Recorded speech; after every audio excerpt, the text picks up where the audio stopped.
नमस्कार दोस्तों, आप देख रहे हैं ज्वाइन टॉक्स और बात कर लेते हैं आज की मार्केट की। आज की मार्केट में आपने देखा है कि बाकी सारी जगह पे आपका डाउन ही रहा है। सिर्फ और सिर्फ क्या हुआ, बैंकिंग शुरू से जब ओपन हुआ है तो उसके बाद में ऊपर ही चढ़ता चला गया है, ठीक है ना। खास करके लोगों की निगाह एचडीएफसी पर लगी हुई थी, तो ये हो गई मार्केट की हाल।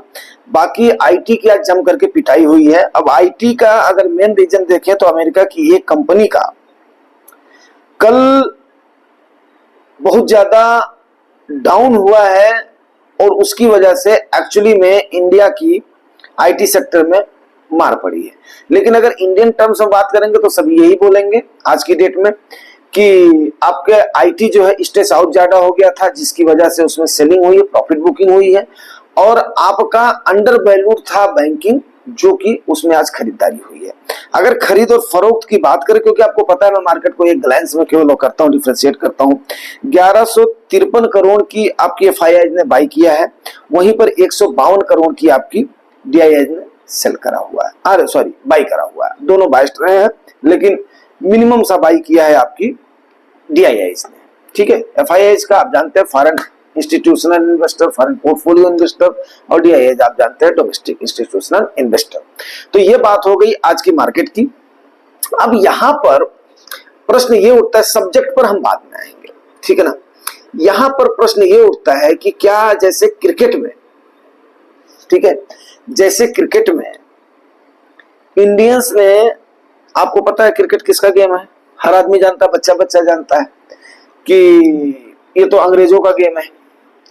तो उनको जैसे इंडियंस ने पीटा है, तो 1983 का वर्ल्ड कप आपको याद ही होगा। उसके बाद में अपने पास 2 बार आई थिंक आ गए हैं, ठीक है। तो एक बार मैं तो इतना जानता हूं, एक बार अपना धोनी की कप्तानी में आया है और एक बार आया है कपिल देव साहब की कप्तानी में आया है। बाकी और कब आया मेरे को याद नहीं, क्रिकेट वगैरह मैं इतना देखता नहीं हूं, लेकिन हाँ ये जरूर पता है कि अंग्रेजों के गेम को इंडियंस ने बीट किया है। उसी प्रकार के आज के टाइम पर अगर मैं इस सिनेरियो को देखूं तो रिटेलर्स जो है ना, उन्होंने एफआईआई को धो धो करके पिटाई किया हुआ है, इसमें कोई भी संदेह नहीं। नौबत यह आ गई है कि अगर आज की डेट में मैं एक तरफ से एनालाइज करने की कोशिश करूं, मैं एमसीज का देख रहा था कि कितना किस एमसी के पास कैश है, तो बहुत सारा कैश लेकर के बहुत सारी एमसीज बैठी हुई हैं, जिसमें एसबीआई, पराग पारीख, आपका क्वांट भी मतलब कैश लेकर के बैठा हुआ। और क्वांट के बारे में तो बताओ कि बहुत सारे इन्वेस्टर का पैसा नहीं इन्वेस्ट हुआ है।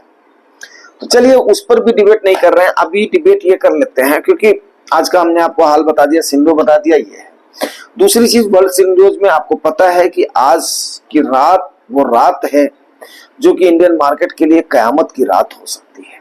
मेरे किसी, वैसे मैं कमेंट लेता नहीं हूं, 2-3 दिन के बाद में लेता हूं, लेकिन किसी एक व्यूअर या सब्सक्राइबर ने कमेंट करा हुआ था कि अंकल जी बताइए, और नया बंदा है तो उसको दे देते हैं जवाब, कल की मार्केट कहां जाएगी। तो देखो बेटा, ऐसा है कि अब ये डिपेंड कर रहा है यूएस के रेट के ऊपर।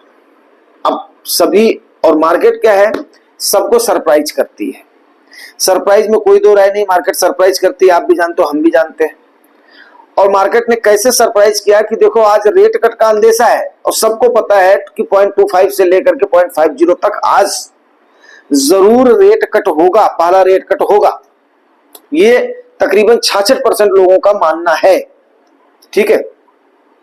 तो 66 के मान लो कि 100% लोगों का मानना है, लेकिन 66% लोगों का ये मानना है कि 0.25 होगा, बाकी लोगों का 0.50 है। अब देखते हैं आज की रात में डिक्लेयर हो जाएगा पहला। दूसरी चीज क्या, जब रेट कट का अंदेशा है तो आईटी सेक्टर को इतना नहीं गिरना चाहिए था, लेकिन मार्केट ने चौंकाया सबको, सारे पंडितों को चौंकाया। और हमें भी इस चीज का अंदेशा नहीं था। मैं सच बताऊं बेटा कि इतना ज्यादा आईटी सेक्टर की पिटाई हो जाएगी, और बढ़िया है, पिटाई हुई तो अच्छी बात है, लोगों को इन्वेस्टमेंट का मौका मिलेगा। आपको पता है जब मार्केट पिटती है तो मैं तो खुश होता हूं कि उसका वैल्यूएशन हो रहा है। वैसे आईटी सेक्टर तो अपना लुटा पिटा सेक्टर था, औरों के बनस्पति, लेकिन चलो ठीक है, अच्छी बात है। और बाकी भी अगर सेक्टर्स की पिटाई होती है तो रिटेलर्स को वहां पर इन्वेस्ट करने का मौका मिलता है। और म्यूचुअल फंड की सबसे बड़ी खासियत क्या है, आपका फंड मैनेजर थोड़ा थोड़ा थोड़ा थोड़ा हर सेक्टर में एलोकेट करके रखता है। तो एलोकेट करके रखता है तो जाहिर सी बात है कि आपका वहां पर दबाव कम दिखाई देता बनस्पत उनके जिन्होंने डायरेक्ट शेयर लिया हुआ है, तो आपको तो खुश होना चाहिए। अब मान लिया बैंकिंग सेक्टर चल गया, आईटी सेक्टर अगर पिट गया तो हम ठीक ठाक हाल में है। ऐसे ही जो कोई और सेक्टर पिट रहा है, दूसरा वाला चल रहा है, तो ठीक है हम वहां पर ठीक ठाक हाल में है, ऐसा ही भी हमारा पैसा जाएगा, वहां पर हमने खरीदारी का मौका मिल जाएगा। तो कुल मिलाकर एवरेज आउट होता रहेगा। अब जो आज का सब्जेक्ट है उस पर चर्चा कर लेते हैं कि आखिर में समझदार आदमी वेल्थ को क्रिएट कैसे करता है। तो भाई कोई भी समझदार आदमी होगा ना, वो कभी भी भाड़े की जिंदगी नहीं जिएगा। ये हमेशा मान लो कि भाड़े की जिंदगी वो नहीं जिएगा। वो सबसे पहले अगर उसने गाड़ी लेनी है तो वो अपने आप को उसके लिए तैयार करेगा। उसको घर लेना है, अपने आप को तैयार करेगा। वो हमेशा अपने डाइट को, अपने एक्सरसाइज को और अपनी एजुकेशन को, तीन चीजों को प्रायोरिटी देगा, प्लस अपनी रिस्पॉन्सिबिलिटीज को प्रायोरिटी देगा। लेकिन वो शो ऑफ के चक्कर में दूसरे को कि यार उसने तो मस्जिद ले लिया, उसने तो फलाना गाड़ी ले लिया, उसने तो ये ले लिया, भैया ले लिया, तुमने ले लिया, मेरे पास जब होगा तब मैं लूंगा। समझदार आदमी वही करता है। वो हमेशा कोई भी समझदार आदमी होगा वो अपने टाइम को एंजॉय करता है और अपने उचित समय का इंतजार करता है। कभी भी आप देख लेना, अगर अच्छे से अच्छे मैं वेल्थ क्रिएटर का अगर एग्जांपल दूं तो उन्होंने कभी भी अपने निवेश को, अपने एक्युमुलेशन को, अपने एम को टाइम दिया है, और जो भी उन्होंने इन्वेस्ट करा हुआ है ना उसको उन्होंने ग्रो होने का उसको समय दिया है। बाद में वो अपनी हर चीजें, हर जरूरतें पूरी करते हैं वनस्पति की उसके। और मैंने कहीं पर एक तो देखी थी, स्टोरी पढ़ी थी, तो मैं बोला उसको आपको बता देता हूं। ये कोई किसी फॉरेन राइटर की बुक थी, तो उसमें उन्होंने कहा था कि मतलब एक दो मतलब जो वो थे अपना घर थे, दो घर में दो लोग रहते थे। एक घर की हालत थोड़ी माड़ी थी, एक घर में उस समय के जमाने में कार थी, नौकर चाकर थे, घर था, हर चीज था, और वो आंटी और अंकल आते थे जाते थे। और आई थिंक मेरे ख्याल से मैंने रिच डैड पुअर डैड में पढ़ी थी, तो काफी साल हो गए इसको पढ़े हुए, तो एग्जैक्ट मेरे को नहीं याद आ रहा, लेकिन इस कहानी ने मेरे को बहुत ज्यादा इंप्रेस करा था। तो उसके बाद में आने वाले समय में क्या हुआ कि धीरे धीरे इनके घर का पेंट जो है ना वो अपना डाउन होता गया। पेंट से शुरुआत हुई, और वहां वाला जो बगल वाला घर है वहां वाला घर बनना शुरू हुआ समय के साथ। अब धीरे धीरे इस घर पर जो पपड़ियां पड़नी शुरू हो गई, गाड़ी घर से बाहर निकलना बंद हो गई, स्कूटी मोटरसाइकिल पे आ गए ये लोग, और वहां पर उनके पास गाड़ी आ गई। वहां पर उनके घर का साइज बड़ा होता गया, उनकी साइनिंग बड़ी होती गई। इनके घर का क्या हुआ, तो बाद में जब ये पता चला तो इन्होंने क्या किया था, अपनी हैसियत से ज्यादा अपने आप को दिखाना शुरू कर दिया था। अगले ने क्या किया था, अपनी हैसियत को ग्रो करने के लिए उस पर काम करना शुरू कर दिया था। नतीजा ये आया कि ये धीरे धीरे इनकी हैसियत और डाउन होती गई, अगले की हैसियत बढ़ती। बिल्कुल देसी भाषा में, आम भाषा में यार मैं बात करता हूं ताकि लोगों को समझ में आ जाए, मैं उसको समझाने की कोशिश करता हूं। मेरी सबसे बड़ी, चाहे उसको अच्छाई मानो चाहे कमजोरी मानो, मैं बहुत ही आसान शब्दों में अवधी आदमी हूं भाई, देसी आदमी हूं यार, तो आसान शब्दों में आसानी से अपनी बात कहने की कोशिश करता हूं आप लोगों के बीच में, ताकि ये बात आपको समझ में आ जाए। मैं ये नहीं बोल रहा हूं, हमारे यूपी में बहुत दिखावा होता है, बहुत स्वाभिमान है, बहुत चीजें होती हैं, लेकिन बहुत सारे लोग छुपे रुस्तम भी रहते हैं, और जिनके बारे में आपने सुना भी होगा कि यार ये तो बहुत महीन आदमी है। और वो महीन आदमी महीनी करते करते, मुस्की मारते मारते मारते मारते ना ऐसी महीनी कर जाता है, एक दिन ऐसा शो करता है कि शो ऑफ करने वाला चारों खाने चित्त हो जाता है। इसलिए भाई हमेशा अपने चचू को खोलो, अपने दिमाग को खोलो। आज के टाइम पर जो आपके पास ये एक जरिया मिला हुआ है ना पार्टिसिपेशन का, ये मेरे ख्याल से आज के 10-15 साल पहले आदमी नहीं सोच सकता था।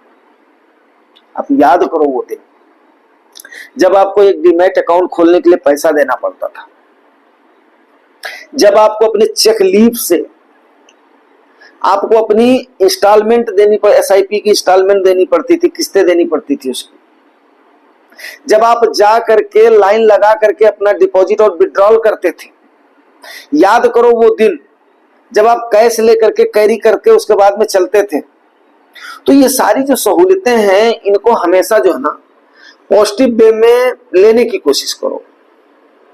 दूसरी चीज मैं आपको बताऊंगा कि उसे ये सहूलियत तो नहीं होगी और मेरे ख्याल से मैं भी उस चीज को नहीं कर पाता हूं, लेकिन जो चीज कर नहीं पाता हूं उसको बताना भी उचित नहीं होता है। लेकिन कोशिश करो जितना हो सके ना कैश में खर्च करने की। मैं सही बताऊं, पिछले 2-3 सालों से मैंने क्या, मेरे पूरे परिवार ने कैश में खर्च करना बिल्कुल ना के बराबर कर दिया। जिसका नतीजा क्या होता है कि जब हम कैश में खर्चा करते हैं ना तो हमें थोड़ा सा समझ रहती है, हमें थोड़ा सा समझ रहती है कि यार हमने इतना खर्च कर दिया, इतना कर दिया। हम उसका कम से कम हिसाब किताब भी रख लेते हैं। जब हम ऑनलाइन पे करते जाते हैं, चाहे 10 रुपया लगे, चाहे 15 रुपया लगे, चाहे 100 लगे, चाहे 1000 सॉरी चाहे जो है 10,000 लगे, तो उसका हमें यहाँ पर पेन थोड़ा कम होता है। बात मेरी समझ रहे हो? तो मैं यही चाहूंगा कि कोशिश करो कि रोजमर्रा के खर्चे जो है ना वो थोड़ा सा कैश में करने की कोशिश करो। अब हो सकता है बहुत लोग मेरी इस बात का इत्तेफाक ना करें कि गवर्नमेंट तो बढ़ावा दे रही है डिजिटल को। यस, डिजिटल सीखना जरूरी है, डिजिटल यूज करना जरूरी है, डिजिटल का हर चीज जरूरी है। लेकिन थोड़ा सा जहां पे आप अपनी, जैसे बोलते हैं ना, जिस चीज का आदत में हो जाए ना तो उसको थोड़ा आदत में अपने डालो। ठीक है, ये मैंने महसूस किया है पिछले 2-3 सालों में। उससे क्या होता है कि आपका एक्सपेंडिचर थोड़ा ज्यादा बढ़ता है। तो आई होप कि आप बात को जो समझ गए होंगे कि समझदार लोग वेल्थ को कैसे क्रिएट करते हैं। वो हमेशा कभी भी 99 का चक्कर तो मैं नहीं बोलता हूँ, 99 का तो चक्कर नहीं है। और दूसरा यार, दूसरी चीज आपको एक बात बताऊं, सबसे बड़ी चीज क्या है ना कि धर्म कर्म में भी हमारी आस्था होनी चाहिए। ठीक है, मैं अपने बहुत सारे मित्रों को जानता हूँ, वो अनाप शनाप बहुत सारी जगहों पे अपना खर्च करते हैं पैसे। तो उन्होंने मुझसे पूछा भी, यार मेरा कंट्रोल नहीं होता है। अब वो 40 के पेटे में पहुंच गए थे, मैं जो है तब की बात बता रहा हूँ। तो मैंने उन्हें एडवाइस किया, यार ठीक है आदत लग गई है, किसी भी चीज की लग गई है, तो उसको छोड़ने के लिए सबसे जरूरी चीज क्या है कि जो हमारे यहाँ पर ये, जैसे मान लिया, मैं सब लोग जानते हैं, कोई ऐसा तो नहीं है कि मैं उस चीज को बोल रहा हूँ कि हाँ ठीक है मैं हिंदू हूँ या मुसलमान हूँ, जिसका जो भी अपना धर्म है, सिख है, ईसाई है, तो वो उस चीज को सोचो यार कि जैसे मान लिया मैं अगर एज ए हिंदुइज्म की बात करूं, थोड़ी देर के लिए बोलता हूँ कैसे उन चीजों को आप कंट्रोल कर सकते हैं। नवरात्रा आ गया, नवरात्रे में ईच एंड एवरीथिंग फास्ट रखने की कोशिश करो। हफ्ते में एक आध दिन, जैसे मैं डिजिटल जो है इसकी अपना डिटॉक्स की बात करता हूँ और चीजों की बात करता हूँ, तो वैसे ही आप जैसे अभी जो पितृपक्ष का महीना आ गया तो ठान लो कि यार मैंने अपने पूर्वजों के लिए महीना देना है, तो काफी सारी चीजें आपकी रुक जाएंगी। नवरात्रे आ गया, सावन महीना ले लो, माघ महीना ले लो, कार्तिक महीना ले लो, तो इस प्रकार से मलमास जैसे आ जाता है उसको ले लो। तो आप जैसे इन चीजों को ले लोगे ना तो बहुत सारी चीजों को, बहुत सारे खर्चों को, जो लोग ऐसे हैं कि नॉनवेज वगैरह खाते हैं या जैसे कोई ये अब नशा वगैरह करते हैं, तो उनके लिए है कि अगर वो धीरे धीरे इन चीजों को करेंगे ना तो उनकी हैबिट में आ जाएगी और उनकी इच्छा शक्ति क्या होगी ना, मजबूत होना शुरू हो जाएगी। जब हमसे लोगों ने पूछा तो मैंने उस चीजों को बताया कि यार ठीक है, नहीं तुमसे हो रहा तो कम से कम देखो यार, जबरदस्ती करने से कोई बात बनेगी नहीं। अगर आप इसको इस प्रकार से करते हैं ना, उसी प्रकार से जैसे जैसे जैसे हमारी क्या हुई है, जो मैंने आपको बताया नहीं कि 1-2 साल से हमारी आदत ऐसी हो गई थी, सारे पूरे परिवार। तो मैं सबसे पहले अभी जो अब मैं कोशिश कर रहा हूँ कि हाँ मैं कैश में जो खर्च करता हूँ, तो हालांकि हो नहीं पाता है, 50 से 60% तो ऑनलाइन ही होता है। अब एसआईपी वगैरह की बात छोड़ दो, जो हम खर्चा कर रहे हैं, जो हम मंथली एक्सपेंडिचर जिस चीज को बोलते हैं, जैसे 50-30-20 का रूल बताया ना, तो 50% आपका किस में जाना चाहिए, नीड्स में जाना चाहिए, इसमें जाना चाहिए। तो नीड्स जो हमारा है ना, नीड्स को भी कोशिश करो कि यस उसको कुछ कैश में करो, 10-20% ही करो। उससे थोड़ा सा क्या होगा कि आप उस युग में पहुंचोगे जब आप पैसे की अहमियत आप समझते थे, क्योंकि आपने उस चीज को देखा। मेरी बात को समझिएगा, आपने उस चीज को देखा हुआ है कि पैसा कितनी मुश्किल से कोई समय था तो हमारे पास आता था।